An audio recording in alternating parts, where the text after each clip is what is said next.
Puluhan pedagang kaki lima yang berjualan di Jalan Madukoro dan Jalan Hasanuddin datangi kantor DPRD Kota Semarang. Jadi nek ora itu izin, berarti wali kotane orang izinke. Enake digapake? Ora usah. Saya yakin wali kota pasti mengizinkan ya.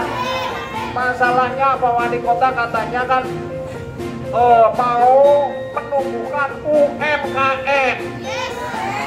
Jangan UMKM orang. Pada aksinya ini, mereka menuntut untuk diterbitkan kembali surat keputusan Wali Kota Semarang untuk diperbolehkan berjualan di lokasi tersebut. Pokoknya kita nggak mau tahu, intinya tetap harus jualan, betul? Dengan membawa berbagai macam spanduk bertuliskan tuntutan untuk bisa berjualan kembali, sebanyak 80 pedagang ini bertemu dengan para anggota dewan untuk bisa audiensi.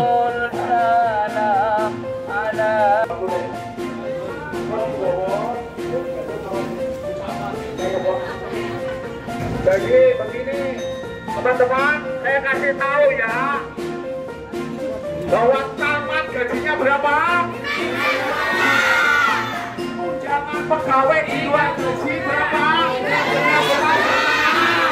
Pikir dulu orang kenapa duit naik nggak pakai?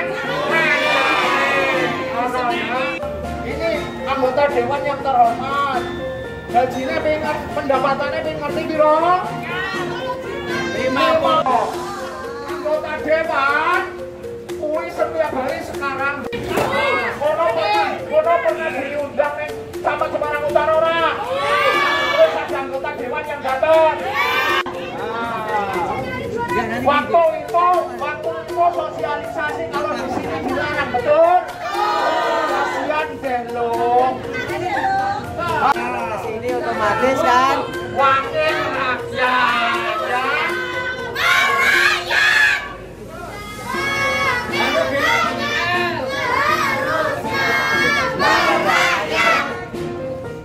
Bapak-bapak mas, untuk sini Semua betul.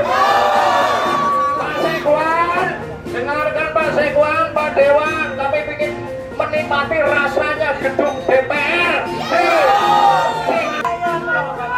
Hah? Gak bisa, perwakilan tetap di sini ya. Ini di sini. Masuk. Semuanya asli pedagang kaki lima. Dari hasil negosiasi, akhirnya para pedagang dipersilakan memasuki gedung DPR dengan damai.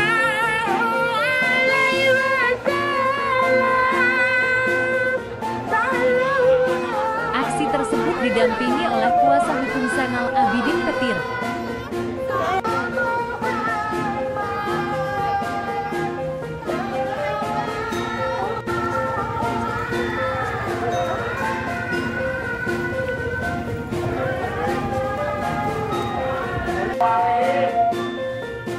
Tolong taruhnya di pinggir aja.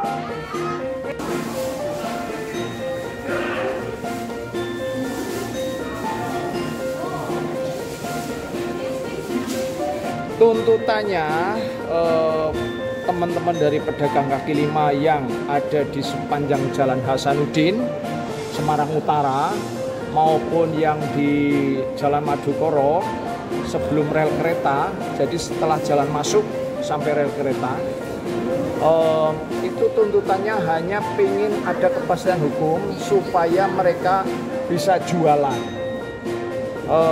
kembali. Karena itu kan ada SK dari wali kota yang dulu tempat itu boleh jualan, terus kemudian ada larangan. Nah, dengan adanya seperti itu, kami sudah mencoba komunikasi dengan Dinas Perdagangan.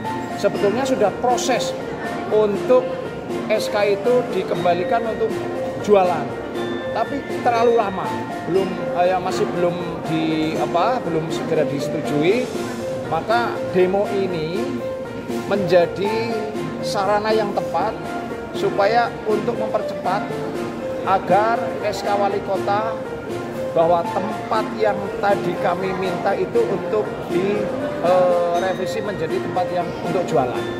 Khusus untuk Semarang Utara memang unik ya. Semarang Utara itu kita sudah ngajukan ada sekitar 92 pedagang kaki lima yang sudah kita proses ajukan jenis dagangannya apa, alamatnya mana, kemudian jualannya di sebelah mana, sudah kami sudah ngajukan ke Dinas Perdagangan sekitar 3 minggu yang lalu. Tapi seminggu kemarin itu oleh Camat Semarang Utara itu ada surat maksimal 5 hari harus pindah. Nah ini kan nggak ada koordinasi, terjadi ego sektoral menurut saya. Diberikan kesehatan, sehat hatinya, sehat pikirannya. Yang saya hormati Pak Sekda, mewakilkan Pak Sekda dan langsung ketemu dengan semua. Tepuk tangan dulu untuk ya sobat pula, sobat dari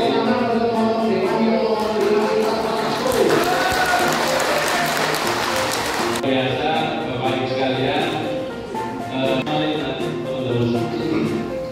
Jadi Bapak dan Ibu, Ini PKB. Selanjutnya begini, berkali-kali bahkan suatu ketika didatanglah Satpol PP. Satpol PP datang dengan truk amate. Di camat itu koyo wali kota wae. Yo nek biyen ora apa karena sudah wali kota biyen misalnya. Aku mau misalnya dulu ya, mau rujuk saya. Seandainya sosialisasi, jadi sosialisasi itu mengundang para PKL, sosialisasinya oleh masyarakat, oleh PKL dapat mencekam. Karena menurut peruang ini tahun ini tempat larangan yang SK wali kotanya tidak membolehkan. Besok membolehkan.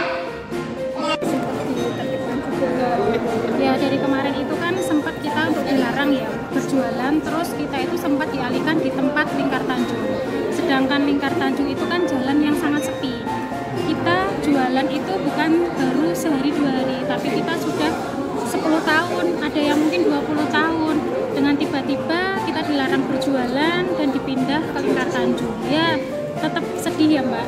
Sekarang posisi kayak kita istilahnya itu mbapat alas. Mbapat alas itu nggak sehari 2 hari, kita berbulan-bulan. Dengan alhamdulillah bisa jualan, kita bisa nyekolahin anak, untuk semua kebutuhannya kita. Dengan tiba-tiba perjuangannya kita, terus akhirnya kita nggak boleh jualan, ya tetap sedih dong, ya kan? Bapak kita kembalikan lagi aja ke orang-orang yang sudah, kita istilahnya udah enak nih, kita udah berjualan, udah semangat, hujan yuk kita jualan, panas kita juga jualan, dengan tiba-tiba kita nggak boleh kan, ya tetap kita kecewa.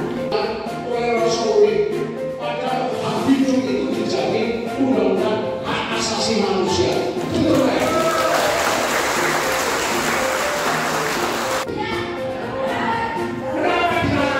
Nanti kita ngomong mata balik, karena ada apa? Nanti kita ya. Nanti daripada sekolah di sini. Betul? Kita itu perkumpulan sebelum Lebaran. Ya, dan kita dikasih waktu setelah Lebaran kita dipindah untuk ke Lingkar Tanjung. Nah, kalau memang Lingkar Tanjung itu tempatnya mungkin terang, aman, ya maaf ya dari kriminalitas, itu kita nggak masalah. Tapi di sana itu terkenalnya juga kayak preman-premannya di situ banyak. Itu satu. Kedua di situ banyak kayak parkir-parkir tronton-tronton besar. Sekarang kalau kita mau jualan, masa ya kita mau ngusir-ngusirin dulu? Kan nggak mungkin. Karena anggarannya juga terbatas sehingga belum bisa dilaksanakan dengan maksimal. Apa yang disampaikan oleh Pak Wali tadi bahwa camat itu melakukan usulan, betul secara kita kelihatan tertulis seperti itu. Namun demikian, semuanya itu berasal dari program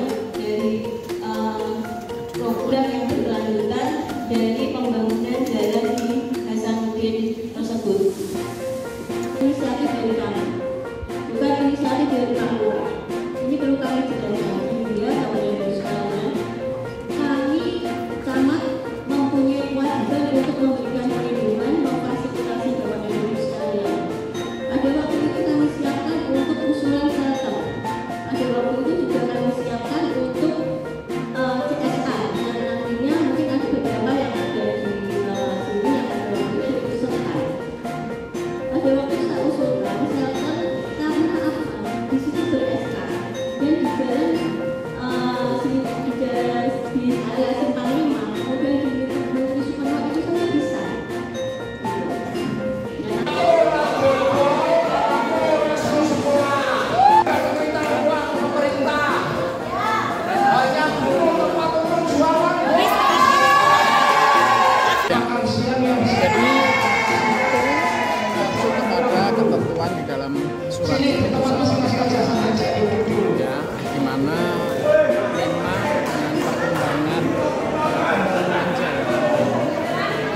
sudah dibangun jalan itu dengan bagus rapi ya.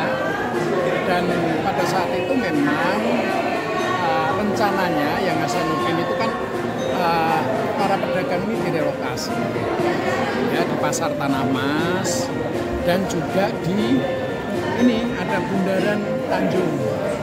Tapi para pedagang kelihatannya mereka ya alasannya karena sepi dan sebagainya.